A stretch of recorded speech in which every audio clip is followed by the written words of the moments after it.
Telugu Desam party వ్యవస్థాపకులైన Nandamuri Taraka Ramarao గారు అంటే senior NTR గారికి భారతరత్న ఇవ్వాలి అనే ఒక అంశం అయితే మళ్ళీ తెరపైకి వచ్చింది. నిన్నటి నుంచి కూడా ముఖ్యంగా సీనియర్ ఎన్టీఆర్ గారికి భారతరత్న ఇవ్వాలని చెప్పి సోషల్ మీడియాలోనే కానీ ఇటు మీడియాలోనే కానీ చాలామంది టీడీపీ కార్యకర్తలు ముఖ్యంగా ఎన్టీఆర్ అభిమానులు చంద్రబాబు నాయుడు గారితో సహా తెలుగు వాళ్ళందరూ కూడా ఈ విషయం గురించి కొంత చర్చించడం అయితే జరుగుతుంది. అయితే తాజాగా చూసుకుంటే నిన్న మే 2వ తారీఖున అమరావతి పునఃప్రారంభ శంకుస్థాపన పనులకు నరేంద్ర మోదీ గారు హాజరు కావడం, ఆయన ప్రసంగిస్తున్నప్పుడు సీనియర్ ఎన్టీఆర్ నందమూరి తారక రామారావు గురించి గుర్తు చేసుకొని కొన్ని గొప్ప వాక్యాలు ఆయన గురించి మాట్లాడడం జరిగింది. కానీ ఇక్కడ సీనియర్ ఎన్టీఆర్ గురించి ఎన్ని గొప్ప మాటలు చెప్పినా తక్కువే. ఆయన గతంలో తెలుగుదేశం పార్టీని రాష్ట్రంలో స్థాపించి ముఖ్యంగా 9 నెలల్లోనే అధికారంలోకి తీసుకొచ్చి కాంగ్రెస్ పార్టీని మట్టి కరిపించడం జరిగింది.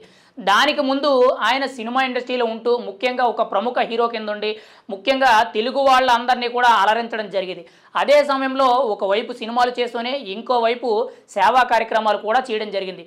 మరి అటువంటి ఒక ప్రముఖమైన అగ్ర హీరో కింద ఉండి తర్వాత రాజకీయ నాయకుడు కిందండి ఇంకోవైపు సేవకుడై ఉండి ఆయన తెలుగు వాళ్ళందరి గుండెల్లో కూడా మిగిలిపోయి ఉన్నారు. మరి అటువంటి నేతకి ఇప్పటి వరకు కూడా ఎటువంటి సరైన గుర్తింపు అనేది రాలేదని చెప్పి ప్రతి తెలుగువాడు కూడా కొంత నిరాశపడడం జరుగుతుంది. పక్క రాష్ట్రమైన తమిళనాడులోని ఎంజీఆర్ గారు ఎవరైతే ఉన్నారో ఆయనకు కూడా భారతరత్న తగ్గింది. కానీ సీనియర్ ఎన్టీఆర్ గారికి ఇంకా భారతరత్న ఇవ్వలేదని చెప్పి చాలామంది కూడా కొంత నిరాశలు అయితే ఉన్నారు. నిన్న నరేంద్ర మోదీ గారి మాటల్లో మళ్ళీ సీనియర్ ఎన్టీఆర్ గారి ప్రస్తావన అనేది ఇప్పుడు మీడియా అంతా కూడా పెద్ద ఎత్తున చర్చ కింద మారింది. ఇక్కడ కీలకంగా చూసుకుంటే సీనియర్ ఎన్టీఆర్ గారికి ఖచ్చితంగా భారతరత్న ఇవ్వాలి, అది వచ్చే ఏడాదైనా భారత ప్రభుత్వం అయితే ఖచ్చితంగా దాన్ని ఒక ఆలోచనలో పెట్టి 100కి 100% ఈసారైనా సరే సీనియర్ ఎన్టీఆర్ నందమూరి తారక రామారావు గారికి సరైన గుర్తింపు ఇచ్చే విధంగా భారతరత్న ఇవ్వాలని చెప్పి ప్రతి ఒక్కరూ అనుకోవడం జరుగుతుంది.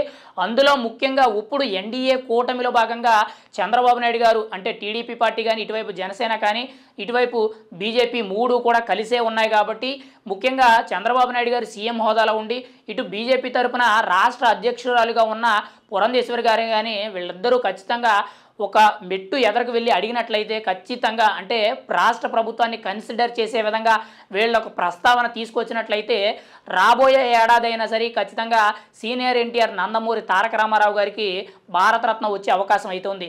ఇక్కడ తెలుగు వాళ్ళలో ఖచ్చితంగా ప్రముఖుల్లో అందులో కూడా గొప్ప ఖ్యాతి ఉన్న నాయకులే కానీ వ్యక్తి కానీ ఎవరైనా ఉన్నారంటే అది కేవలం నందమూరి తారక రామారావు గారు.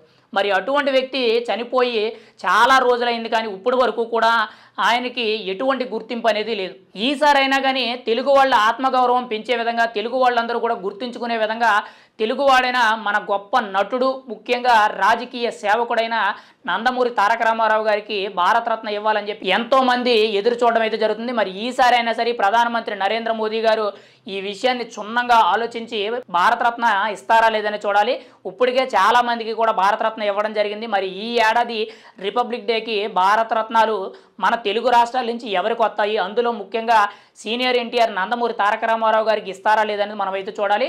ఇంకోవైపు కీలకంగా చూసుకుంటే ఈసారి ఖచ్చితంగా చంద్రబాబు నాయుడు గారు చాలా బలంగా పట్టుపట్టి భారతరత్న తీసుకొచ్చే విధంగా ఆయన అడుగులు వేస్తున్నారని మనం అయితే చెప్పుకోవచ్చు.